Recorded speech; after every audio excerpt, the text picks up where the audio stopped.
Hello दोस्तों, दृष्टि IAS के इन फोकस प्रोग्राम में आप सभी का स्वागत है। तो जलवायु परिवर्तन से जुड़ी हुई जो भारत की प्रतिबद्धताएं हैं और भारत ने जो भी वादे किए हैं अंतर्राष्ट्रीय समुदाय से उसको पूरा करने की दिशा में भारत के कदम लगातार बढ़ते जा रहे हैं। और भारत ने इसको लेकर के जिस भी तरह की प्रतिबद्धताएं 2015 में पेरिस जलवायु परिवर्तन का जो समझौता हुआ था उसको साइन करने के दौरान किए थे, अब भारत उन लक्ष्यों को कहीं ज्यादा तेजी से पूरा भी करता जा रहा है और पूरा करने से जुड़े जो भी और लक्ष्य हैं उनको और बढ़ाता जा रहा है। लेकिन यहाँ पर एक लक्ष्य की चर्चा की गई है जिस पर भारत ने आधिकारिक रूप से कोई बात नहीं कही है। उस लक्ष्य को लेकर के किस तरह से भारत अपने कदम बढ़ाएगा, इस पर चर्चा तेज होती जा रही है। आज के सेशन में इस विषय पर हम बात करेंगे। यह जो मुद्दा है जलवायु परिवर्तन से जुड़ा हुआ और खास तौर से पेरिस जलवायु समझौता जो हुआ था उसके बाद से जितने अपडेट आए हैं और उस दिशा में जो प्रगति हुई है उस पर कई सारे सवाल पूछे जा सकते हैं और पहले भी पूछे गए हैं। टॉपिक है भारत ने क्यों कड़े किए पेरिस जलवायु परिवर्तन से जुड़े लक्ष्य। यहाँ पर कड़े किए का मतलब ही है कि भारत ने उन लक्ष्यों को और तेजी से प्राप्त करने की दिशा में अभियान छेड़ा है और शुरुआत कर दी है। अगर ये कहा जाता कि ढीले किए, मतलब कि लक्ष्यों को पूरा करने की दिशा में जो प्रतिबद्धता है उसमें कमी दिखती है। कड़े किए का मतलब कि हम और तेजी से उन लक्ष्यों को पूरा करने की दिशा की ओर बढ़ रहे हैं। Meeting India's carbon sink target, carbon sink एक शब्द है, इस पर भी बात कर लेंगे क्योंकि कई बार जो भी महत्वपूर्ण शब्दावलियां हैं उस पर भी प्रश्न बनते हैं। इसके लक्ष्य क्या हैं, कौन कौन से हमने पूरे किए हैं, चर्चा में क्यों है, किन लक्ष्यों की हम बात कर रहे हैं। दो प्रतिबद्धताओं के लिए कहा गया है कि भारत ने उन पर अपने जो लक्ष्य हैं उनको कड़ा किया है। एक प्रतिबद्धता पर भारत ने बात नहीं की जो चर्चा का विषय है, उसको भी देखेंगे। इसमें आधारभूत वर्ष की भी चर्चा है कि भारत जिन लक्ष्यों को पाने की बात अगर करता है तो किस वर्ष से उसकी तुलना की जाएगी कि हम कहेंगे कि हमने इन लक्ष्यों को प्राप्त किया है। क्या 2015 के बाद से या पहले से? बाकी देश किस तरह से लक्ष्य निर्धारित करते हैं, क्या निष्कर्ष है? और एक सवाल जो कि प्रीलिम्स में आपसे पूछा जा सकता है प्रिलिमिनरी फैक्ट के रूप में। यह विषय मेंस पेपर से जोड़ेंगे तो जीएस पेपर 2 अंतर्राष्ट्रीय समझौते, जीएस पेपर 3 पर्यावरण एवं पारिस्थितिकी, दोनों से ही जुड़ता हुआ आपको दिखाई देगा। तो चर्चा में इसलिए है क्योंकि 2015 का जो पेरिस जलवायु सम्मेलन हुआ था उस दौरान कई सारे महत्वपूर्ण लक्ष्य निर्धारित किए गए थे और पेरिस जलवायु सम्मेलन अपने आप में बहुत ज़्यादा महत्वपूर्ण था क्योंकि इसके पहले जितने भी जलवायु परिवर्तन के समझौते हुए हैं, पेरिस समझौता उन सभी समझौतों की अगली कड़ी और अगले बड़े लक्ष्यों को निर्धारित करने के लिए एक जगह पर आयोजित किया गया था और उसमें बहुत सारे महत्वपूर्ण लक्ष्य तय किए गए थे कि हम वर्ष 2100 तक किस स्तर तक पहुंचेंगे, 2050 तक किस स्तर तक पहुंचेंगे, देश किस तरह से जो नेट जीरो एमिशन के लक्ष्य हैं उनको प्राप्त करेंगे। नेट जीरो शब्द पर भी हमने कई बार चर्चा की है, आप में से कई लोग जानते होंगे। इसके अलावा इस समझौते की खास बात यह थी कि समझौते में कोई भी लक्ष्य किसी देश पर आरोपित नहीं किए गए, बल्कि देशों को इस तरह की स्वायत्तता दी गई कि वे राष्ट्रीय स्तर पर अपनी स्थितियों को ध्यान में रखते हुए फिर उन लक्ष्यों को निर्धारित करें जिन तक वे पहुंच पाएंगे। उसके बाद कुछ समय के बाद उन लक्ष्यों को अपडेट करते रहें और पहले से कहीं ज्यादा बड़े लक्ष्यों को निर्धारित करें जिनको वो पूरा करेंगे। तो इसी कड़ी में भारत ने भी कई सारी प्रतिबद्धताएं सामने रखी और कई सारे वादे किए। 2015 के बाद से भारत ने 2022 के समय में एक अपडेट भी दिया कि हम किन लक्ष्यों को किस तरह से पूरा कर रहे हैं और 2030 तक हासिल किए जाने वाले 3 मूल लक्ष्यों में से भारत ने 2 को बढ़ा दिया, यानी 2 को कहीं ज्यादा कड़ा कर दिया, तीसरे को छोड़ दिया। इन तीनों को ही एक एक करके देखते हैं। तो पहला लक्ष्य जो महत्वपूर्ण है मूल लक्ष्यों में वो है कार्बन की उत्सर्जन तीव्रता में कमी की। कार्बन डाइऑक्साइड हमारी अर्थव्यवस्था से, हमारी जीडीपी से जो उत्सर्जित हो रहा है उसको हम कैसे कम करेंगे, यानी इसमें एक तकनीक का इस्तेमाल कर सकते हैं कार्बन न्यूट्रलाइजेशन या फिर कार्बन को कैसे, कार्बन इंटेंसिटी कम करने के लिए। तो इसी के लिए एक शब्द चलता है डीकार्बनाइजेशन या अर्थव्यवस्था से कार्बन उत्सर्जन की तीव्रता में कमी करना, उन तकनीकों को अपनाना जो अर्थव्यवस्था से उन उत्सर्जन को कम कर सकेंगी। किसी भी तरह का उत्सर्जन हो सकता है, तो उसको कहते हैं जीडीपी की प्रति इकाई उत्सर्जन तीव्रता में 2005 के स्तर से 33 से 35% तक की हम गिरावट लाएंगे। ये हमने पहले वादा किया था। इस प्रतिबद्धता को बढ़ाया गया और फिर कह दिया गया कि अब हम 45% तक की गिरावट कर देंगे। बहुत अच्छी बात है। दूसरा लक्ष्य कहता है कि नवीकरणीय ऊर्जा से कुल स्थापित बिजली उत्पादन क्षमता का हम 40% हासिल करेंगे, ऐसा भारत ने पहले कहा था। अब इसको भारत ने बढ़ा करके कह दिया कि अब हम 50% तक जो भी हमारी बिजली उत्पादन की क्षमता है उसमें 50% हम नवीकरणीय ऊर्जा से प्राप्त करेंगे। तीसरा लक्ष्य है वो कहता है अतिरिक्त वन और वृक्षों के आवरण का निर्माण करेंगे, जिसके माध्यम से 2030 तक कार्बन सिंक को 2.5 से 3 बिलियन टन कार्बन डाइऑक्साइड के बराबर बढ़ाने की प्रतिबद्धता। यानी कि जो कार्बन सिंक है, कार्बन का अवशोषण है, हम उसको 2.5 से 3 बिलियन टन कार्बन डाइऑक्साइड के समकक्ष ला करके उसको अवशोषित कर लेंगे। कार्बन सिंक क्या है, आप लोगों ने इसके पहले पढ़ा है, रिवाइज कर लीजिए, परीक्षा में पूछा जा सकता है। देखिए, जितना भी कार्बन डाइऑक्साइड का उत्सर्जन होता है सभी माध्यमों से, उन माध्यमों से या उनसे इतर माध्यमों से अगर उसका अवशोषण हो जाता है तो हम उसको कहते हैं कार्बन सिंक करना, कार्बन को अवशोषित करना। 3 प्रमुख जरिए हैं प्राकृतिक रूप से अगर हम देखें। पहले हैं वन या पौधे, इसी में दूसरे हैं मिट्टी, और तीसरा है समुद्र, जहां पर सबसे ज्यादा कार्बन सिंक करने की क्षमता मौजूद है और कार्बन सिंक होता है। अब इस इमेज में आपको एक कार्बन साइकिल दिखाई गई है कि किस तरह से कार्बन का उत्सर्जन भी हो रहा है और अवशोषण भी हो रहा है। जैसे कि जो हरे पादप है वो कार्बन डाइऑक्साइड का अवशोषण भी करेंगे, ठीक, फोटोसिंथेसिस की प्रक्रिया में। उसके बाद जो मिट्टी है, मिट्टी में उसका अवशोषण होता रहेगा। जो भी पुराने अवशेष हैं किसी भी जीव जंतु के, वो मिट्टी के अंदर दबे हैं, लेकिन जो जीव जंतु हैं वो सांस लेते हैं और कार्बन डाइऑक्साइड को रिलीज करते हैं। इसी तरीके से वाहनों में जो जीवाश्म ईंधन को हम मिट्टी के अंदर से निकाल लेते हैं, फॉसिल फ्यूल्स के माध्यम से फॉसिल फ्यूल का इस्तेमाल करते हैं, तो वो कार्बन डाइऑक्साइड का उत्सर्जन करता है। तो एक चक्र चलता रहता है। अगर हम कहें कि उत्सर्जन हो रहा है और अवशोषण कम हो रहा है तो क्या होगा, कार्बन मुक्त ज्यादा हो रहा है। अगर हम कहें कि कार्बन उत्सर्जन अब कम हो गया है, कार्बन का अवशोषण ज्यादा हो रहा है, तो कार्बन सिंक ज्यादा हो रहा है। बेसिकली कार्बन सिंक का मतलब ही है उसको अवशोषित करना। नेट जीरो जिस शब्द की चर्चा थी उसमें ऐसा कहा गया है कि जितना मानव गतिविधियों से कार्बन डाइऑक्साइड का उत्सर्जन होता है उतना ही हम कार्बन को अगर सिंक करा लें तो फिर ये होगा नेट जीरो, यानी जितना उत्सर्जन हुआ उतना ही हमने कार्बन डाइऑक्साइड को सिंक करा लिया। तो ये इसका एक अर्थ है। आगे बढ़े तो इस प्रक्रिया में भारत ने कोई अपडेट नहीं दिया। इस पर चर्चा की जा रही है कि भारत ने जितना कहा था, क्या हम उसके आगे अगर नहीं बढ़ रहे हैं, इस लक्ष्य को नहीं बढ़ा रहे हैं, तो क्या इस दिशा में किए जाने वाले हमारे प्रयास पर्याप्त नहीं होंगे।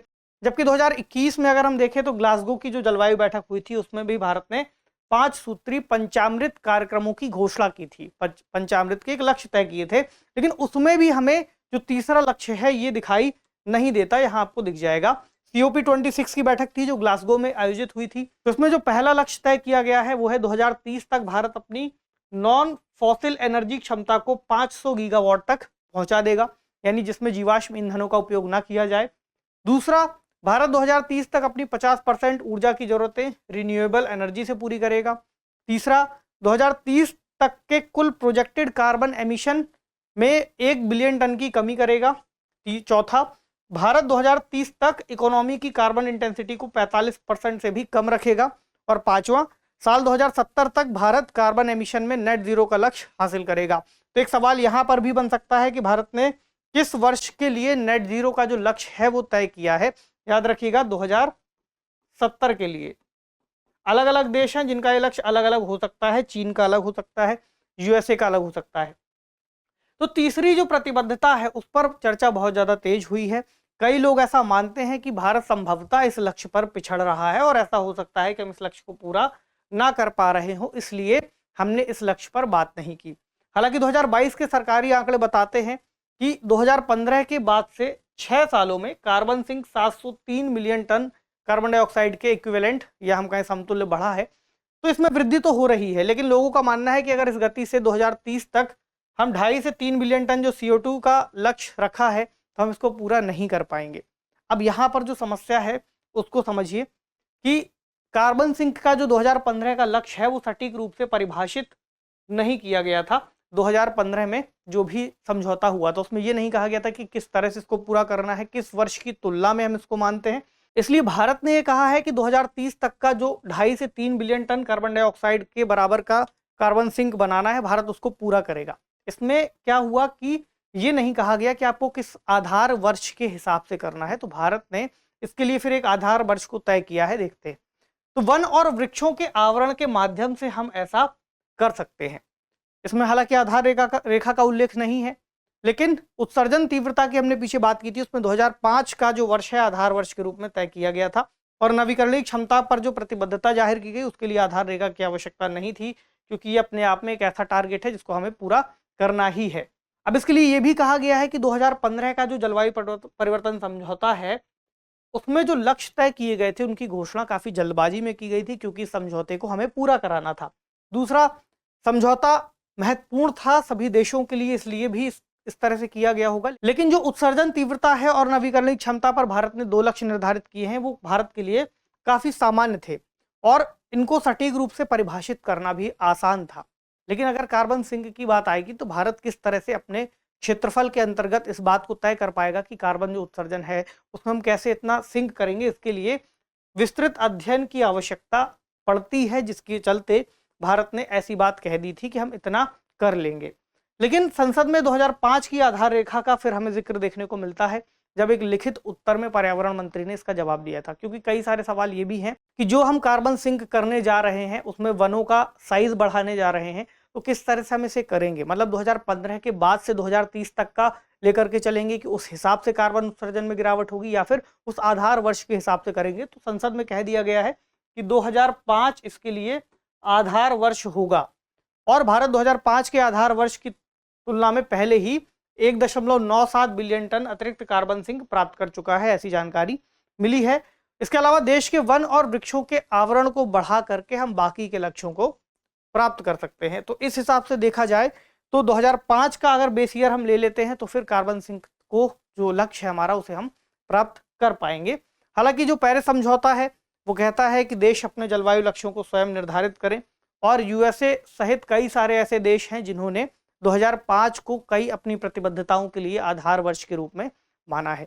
लेकिन इसके बाद एक सवाल ये खड़ा हुआ कि 2022 में जब जुलाई के महीने में ऐसी घोषणा होती है, फिर हम अगस्त का महीना देखते हैं जब भारत ने अगस्त 2022 में UNFCCC में अपने लक्ष्यों को जब सबमिट किया, अपनी प्रतिबद्धताओं को उन्होंने आधिकारिक रूप से वहां दर्ज कराया, तो भी भारत ने आधार वर्ष का कहीं जिक्र नहीं किया था। हालांकि इसके पीछे की एक वजह यह हो सकती है कि भारत आंतरिक स्तर पर देश के अंदर उन लक्ष्यों को लेकर के चल रहा है, लेकिन अंतर्राष्ट्रीय मंच पर अगर कोई घोषणा कर दी जाए तो फिर उसको पूरा करना एक प्रतिबद्धता हो जाती है। ऐसे में भारत चाह रहा होगा कि हम एक बार उन लक्ष्यों को पूरा कर लें, और जब वो पूरे हो जाएंगे तो स्वतः ही सबके सामने आ जाएंगे। तो ये इसका निष्कर्ष है। इसके अलावा अगर हम एक स्टॉक को देखें कि किस तरह से कार्बन सिंक हुआ है, तो यहाँ आपको आंकड़े दिख जाएंगे। यहाँ जो हरे रंग से पट्टी है वो उन वनों की बात करती है जहां पर कार्बन स्टॉक मौजूद है या कार्बन एक तरीके से जमा है। तो 2015, 2017, 2019 और 2021 का डेटा है। इसमें आप देखेंगे कि लगातार यहाँ वाले आंकड़े में वृद्धि हुई है, 7044, 7082, और ये आंकड़ा मिलियन टन में है, 7124 मिलियन टन। उसके बाद 2021 में 7204 मिलियन टन। इसके बाद अगर आप ट्री कवर्स में देखेंगे कि पेड़ों के कवर में कितने मौजूद हैं, तो यहाँ आंकड़ा है 963, 976, 988 और फिर 996। इसमें भी आपको दिखेगा कि लगातार वृद्धि हो रही है, यानी जो हमारा कार्बन सिंक है वो ज़्यादा बढ़ रहा है। कार्बन स्टॉक यहाँ पर भी दर्ज है 2015, 2017 और 2019 से 21 तक में, इसमें भी वृद्धि है। और टोटल जो कार्बन सिंक है CO2 के उत्सर्जन के बराबर, उसमें भी 2015 से 2021 तक का जो आंकड़ा है उसमें आपको वृद्धि दिखाई देती है। इसका मतलब ये है कि हम उन लक्ष्यों की ओर बढ़ रहे हैं और हमारा कार्बन सिंक भी धीरे धीरे बढ़ रहा है। तो हम अपने लक्ष्यों को प्राप्त कर पा रहे होंगे बाकी के 2 लक्ष्यों के साथ। अब देखते हैं आज का सवाल। निम्नलिखित कथनों पर विचार कीजिए। भारत ने वर्ष 2021 के ग्लासगो जलवायु समझौते में पंचामृत लक्ष्यों की घोषणा की थी। दूसरा, इसके मुताबिक भारत 2023 तक अपनी 90% ऊर्जा जरूरतें नवीकरणीय ऊर्जा स्रोतों से पूरी करेगा। तो ये जो छोटी छोटी सी चीज़ें हमने पीछे डिस्कस की हैं, जब यही सवालों के लाइन के रूप में आएगी तब आपको कन्फ्यूज़न हो सकती है, तो इन चीज़ों पर विशेष रूप से ध्यान देना है। बाकी कभी भी ऐसा प्रश्न अगर बन जाए कि भारत ने जिन लक्ष्यों की बात की थी भारत उनकी दिशा में पूरा नहीं कर पा रहा है, या फिर भारत के कदम उस दिशा में बढ़ते हुए नहीं दिख रहे हैं, अगर मेंस के स्तर पर आता है तो आपको जो आर्ग्यूमेंट हमने यहाँ पर आज चर्चा की है और जिन तथ्यों की बात की है उनको लिखते हुए फिर आप अपना उत्तर इस दिशा में भी फ्रेम कर सकते हैं। इसके अलावा एक और बात कि कई सारे विद्यार्थियों का हमारे पास मैसेज आता है जिसमें वो किसी भी प्रोग्राम की पीडीएफ की बात करते हैं, उनको पीडीएफ चाहिए होती है। तो इस तरह की सुविधा कुछ कार्यक्रमों के लिए अब शुरू की गई है, जिसमें आपको इन प्रोग्राम्स की पीडीएफ टेलीग्राम लिंक्स पर मिल जाएगी और आप दिए गए टेलीग्राम चैनल पर जा करके उस प्रोग्राम से संबंधित होगा वो, उसकी जो लिंक है आपको डिस्क्रिप्शन बॉक्स में मिलेगी और वहां से आप फिर जा करके पीडीएफ डाउनलोड कर सकते हैं, ताकि आपकी जो परीक्षा की तैयारी है उसमें रिवीजन के दौरान आपको आसानी हो, जब भी आप मेंस लिख रहे हो या फिर प्रारंभिक परीक्षा के लिए तैयारी कर रहे हो। तो कमेंट सेक्शन में बताइएगा कि यह सुविधा आपके लिए कितनी लाभकारी साबित हो रही है। आपसे मिलते हैं अगले सेशन में, तब तक पढ़ते रहिए। शुक्रिया।